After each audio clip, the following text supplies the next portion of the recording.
possibilité. Au stade de Reims. Ouais, face à Rennes. Mfoulou. Face à Ronwen Williams. C'est frappé au milieu, c'est sûr.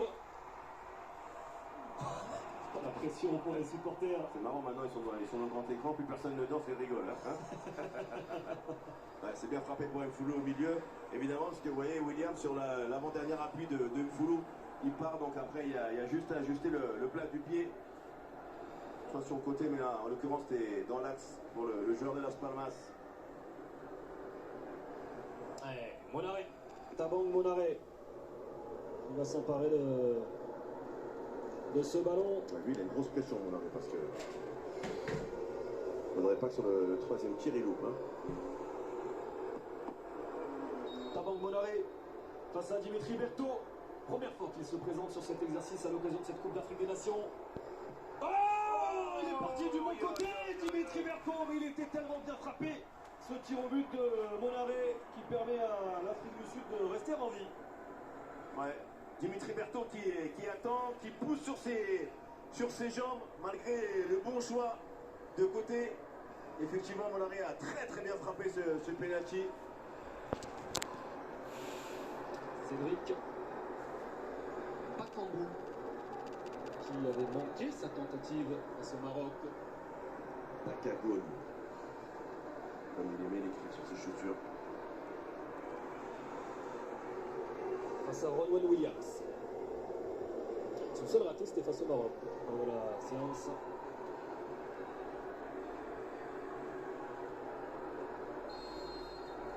Cédric Bakambu face à Ronwen Williams.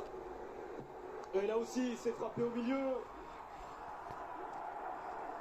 Alors qu'on avait vu sur le graphique que Bakambu tirait souvent en bas à droite du gardien. Ronwen Williams est parti sur ce côté.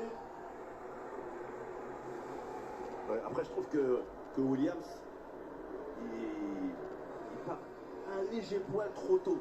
Voilà. Il peut faire prendre le même choix, mais en partant vraiment au moment où Bakambu lui frappe le ballon. Vous voyez ce que je veux dire? Ce qui permet de donner aucune indication au tireur avant même qu'il s'approche du ballon. Est-ce que le mètre 84 de Ronwen Williams, qui est petit pour un gardien, le désavantage et l'oblige à partir plus tôt? Non, je pense pas, parce que rappelez-vous, il a fait une séance de pénalty où il en a arrêté 4, il a qualifié son équipe, donc je pense pas. André Modiba qui avait manqué lui aussi sa tentative face au Cap-Vert. C'est parti pour André Modiba. Oh là là là là là là, encore parti du bon côté. Dimitri Berthaud, mais encore très bien frappé de la part d'André Modiba.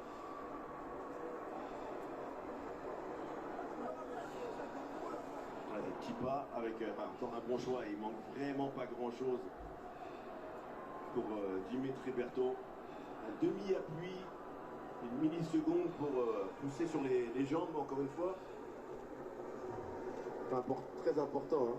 C'est tous ces travails de gardien de but qu'on voit quand on fait des appuis droite-gauche et qu'on pousse côté opposé pour aller chercher le ballon. C'est exactement ça. Et la possibilité pour Joris Kayembe de remettre la République démocratique du Congo devant. C'est au milieu. Et encore, manifestement, Ronwen Williams qui part un tout petit peu trop tôt. Oui, même encore là, bien plus tôt encore. On va le revoir, hein. C'est assez significatif. Évidemment, même si les pénaux sont bien tirés, vous voyez, là, il a déjà fait il peut plus, avant même que Kayembe touche le ballon, il a déjà le corps qui est penché sur la gauche, c'est-à-dire que même en étant un chat, il ne peut plus revenir et pousser de l'autre côté. Est-ce que ça influe sur le joueur? Est-ce qu'il le voit, le joueur, au moment de... Il a pris sa décision. Il y a des joueurs qui ont pris leur décision, il y a des joueurs qui ont deux choix en fonction de l'attitude du gardien. Voilà. Zakele n'est pas ça, il avait frappé la barre transversale sur son tir au but face au Cap-Vert. Il en avait manqué un autre en août dernier. De rater sur ses 3 dernières tentatives. Zakele n'est pas ça. Pour rester en vie, c'est une balle de match, la première. Et c'est cadré, et c'est transformé. Et la République démocratique du Congo va tirer pour le titre, plutôt pour la 3e place. Sa médaille. Qui va avoir la responsabilité d'aller chercher cette médaille de la part des Congolais qui doivent être évidemment très stressés devant la télé, dans les tribunes. Du calme, on réclame. On va nous ça peut-être. Moi je dirais. Bravo. Eh, c'est le patron. C'est le taulier. C'est Chancel Mbemba. C'est lui qui a décidé de laisser l'Afrique du Sud frapper en premier. Et c'est lui qui a la possibilité de devenir le héros de la République démocratique du Congo. Il n'en a pas tiré beaucoup en plus. Hein. Oui. Il en a mis 2. 2 sur 2. Ouais. Grosse pression sur Chancel Mbemba. Balle de match. Est-ce la bonne? Balle de petite médaille pour Chancel Mbemba.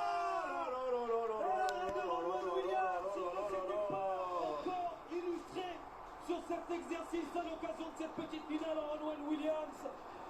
Et désormais c'est la mort subite. Ouais, catastrophique hein, pour les Congolais. Ouais, mais ouais, Mbemba il est droit au ballon. Ça veut dire qu'il ouvre son pied. Et là, pour une fois, on va dire que Williams est parti un petit peu plus tardivement. Mais Chancel Mbemba, il n'a pas pris assez d'angle pour frapper ce penalty. Et évidemment, on le voit, il frappe le pied ouvert. Et en plus, ça va du côté où il n'a pas d'angle pour pouvoir, même si le ballon est bien frappé, le mettre petit filet à droite de Williams. Et là, vous lui faites un cadeau monumental. Voilà. C'est un jeune joueur qui se présente face à Dimitri Berthaud au Swinapolis. Le début de la mort subite. Oh, c'est très bien frappé. C'est très bien frappé. Petit filet pour le Swinapolis, le joueur de Polo Poinet. Imparable, malgré le bon départ, le choix de Dimitri Berthaud. Et là, il y avait une pression sur les épaules de Chancel Mbemba, on le voit. Hein. Petit filet, c'est très bien frappé. Il a fait son choix lui avant, malgré le bon départ de Dimitri Berthaud. Et là, on rajoute de la pression sur les épaules de point d'interrogation. Le rapport psychologique s'est totalement inversé. Et c'est Yohann Wissa, justement. Ouais. Williams qui va rester au point de pénalty pour faire un peu de bluff, évidemment. C'est de bonne guerre. Il a inscrit ses 5 dernières tentatives. Yohann Wissa et notamment transformé son pénalty face à la Guinée.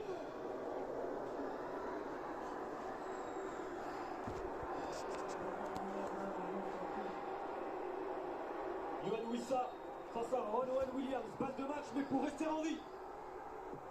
C'est bien frappé, contre-pied parfait.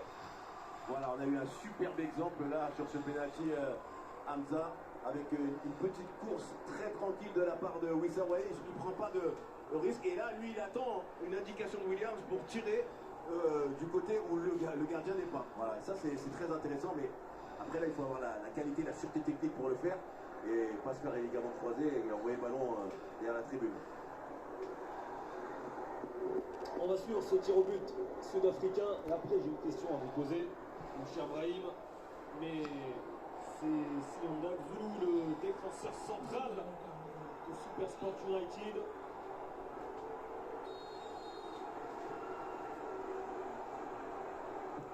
Zulu, contre-pied parfait. Ouais, c'est bien frappé.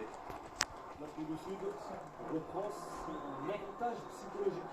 Brahim, est-ce qu'un penalty bien frappé est arrêtable ou pas? Oui, totalement. Ouais. Si le départ du gardien est bon, si tout est coordonné, même si un penalty très bien frappé, bah, il peut être arrêté totalement. Parce qu'il y a des zones où on a l'impression qu'ils sont quand même inarrêtables, inatteignables. Oui.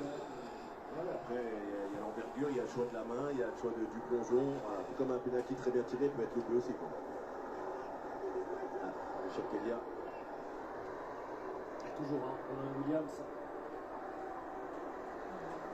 Ah, ce sont les tireurs qui ne se sont pas présentés parmi les 5 premiers, qui n'avaient peut-être pas envie, mais qui sont obligés. Mais Chakelia face à Ronwen Williams. Nouvelle balle de match. Et c'est terminé! L'Afrique du Sud termine 3e de cette Coupe d'Afrique des Nations grâce à un Ronwen Williams encore décisif sur cet exercice des tirs au but. Et Chakelia but sur le capitaine des Bafana. L'Afrique du Sud arrache la médaille de bronze. Ouais, Williams a été encore déterminant sur ce dernier penalty arrêté sur la frappe de Chakelia. L'Afrique du Sud auréolée de cette troisième place à la suite d'une Coupe d'Afrique de qualité, de grande qualité, voilà. Ouais, on va porter le coach, on se trompe pas, hein. C'était vraiment une équipe avec un état d'esprit, un coach récompensé par ses joueurs. Face à cette équipe de la RDC qui a eu malheureusement des situations dans le match, hein, pour le tuer, il faut le rappeler, même si cette séance des tirs au but s'est mal passée pour eux, et ça n'enlèvera rien à la qualité de leur prestation dans cette Coupe d'Afrique. Moïse Katoumi, le président du Buisson Mazembe avec son maillot de la RDC d'un côté et de l'autre le sourire forcément de Patrice Motsepe, l'Afrique du Sud, donc troisième de cette Coupe d'Afrique des Nations. On a vu cette très belle image avec Hugo Bross porté en triomphe par ses joueurs. C'est aussi un message, un signal que nous envoie son groupe. On veut que tu restes avec nous.